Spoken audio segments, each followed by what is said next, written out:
Start where you're at, use what you've got, and take the next step. Now I'm going to show you how to apply that to a fairly simple strategy that you can leverage. You don't have to be a PhD in algorithms. You don't have to have all the fancy gear and equipment. However, over time, there's a good chance you'll invest in some of that as you gain success. But you can start with what I did, a phone. I published videos on a phone and they drove millions of views, and you can too. As long as you follow this simple advice. When is the best time to publish? As soon as your video is done. Because the entire strategy I'm going to walk you through today is based on gaining momentum with the algorithm, and things like when you publish your video can never have a huge impact on the algorithm, and thus getting caught up in that kind of thing can only slow you down. And this is my other channel, and I applied what I'm sharing today, and I tripled my views, actually quadrupled my views in a 2-week period, because this plain works. I also used this on this channel and really saw a huge increase in views back in the day. Daniel Battelle, me and my pal, we used this strategy and crushed it. Now, the old advice is you want to go really specific with the niche you target, the audience you target. Better advice is you can go broad. You can create a gaming channel, or you can create a Call of Duty channel.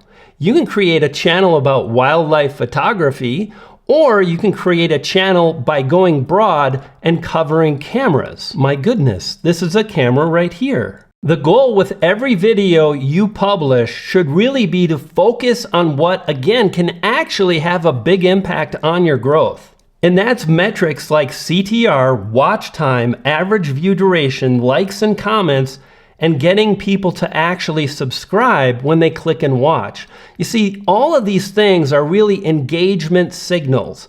When people subscribe, it signals the algorithm. When people watch longer, you've heard this a million times, right? Well, watch time is really the ultimate in measuring the engagement value and viewer satisfaction of a video.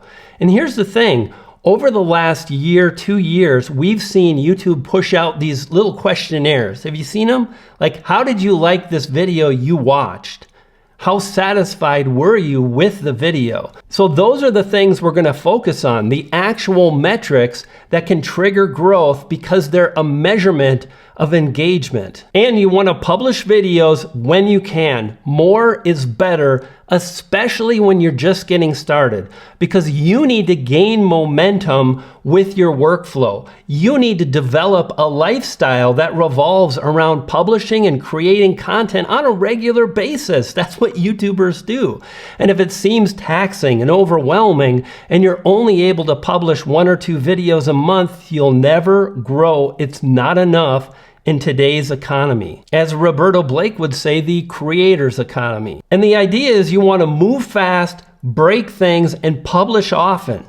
I recommend publishing a new video every 3 days to 7 days. So that's basically 1 video a week on really the bare minimum. Now, if that's all you can do, please get started, publish videos, move forward, learn the skills and abilities that we're going to cover in this video.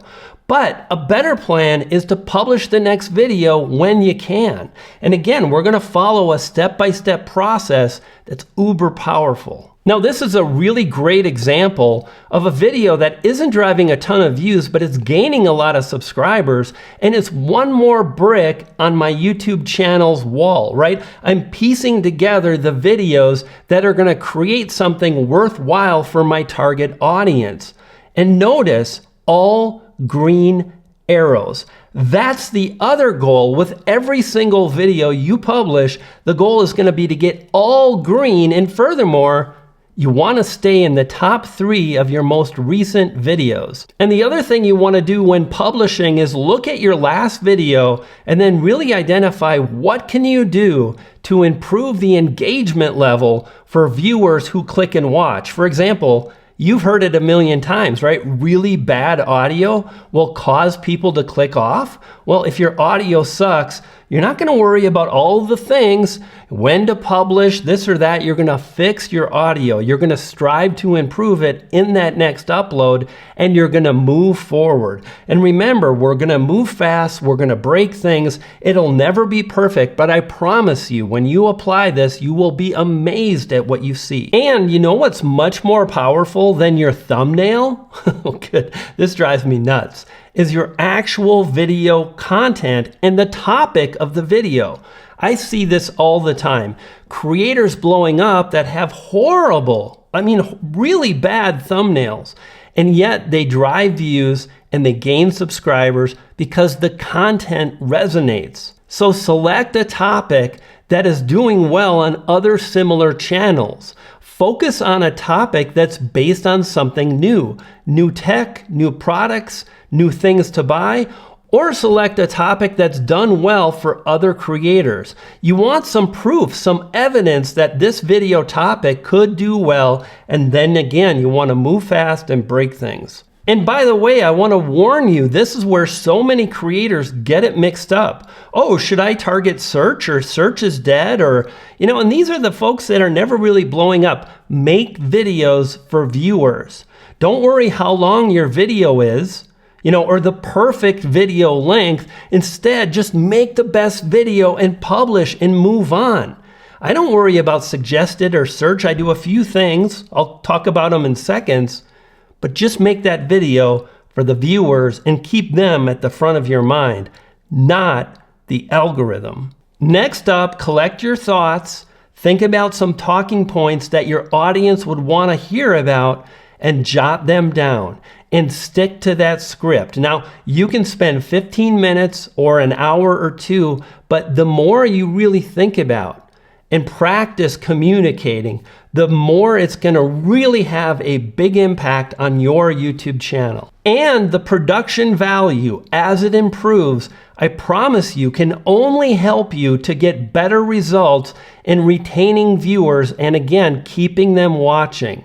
Things like audio, video quality, the lighting, the backdrop. The backdrop is huge. You fix your backdrop and every single video is an improvement. It looks better. It sends a clear signal to that person that clicks on your video that, they took the time to create a video that matters. I'm going to spend a little bit more time and I'm going to give them more of a chance. It's powerful. You know what grows channels is video content, not when you publish, not the best day, not how long should a video be. Just keep human beings in mind and make great videos. But here's the thing, and if you can really apply what I'm about to break down, you will be amazed at the results you're able to generate. Nothing is more important than how you come across in your video, how you communicate in your video, your body language, your tonality, what you say, when you talk fast, and when you slow it down. So when you say to yourself, I need to improve the audio and the video and the technical aspects, I need to create topics that matter, and then you practice your communication on camera. Nothing is more powerful and sky is the limit, except for this one more thing. Thank you, Steve Jobs. Your next video is the key to your success. And probably, if you're struggling, you probably haven't published enough. Maybe it's 100 videos, but maybe you haven't really applied what I've said. YouTube is hard, but you can do it. And these videos on the screen now can make it a reality. You dig? Click one of these videos and I'll see you there.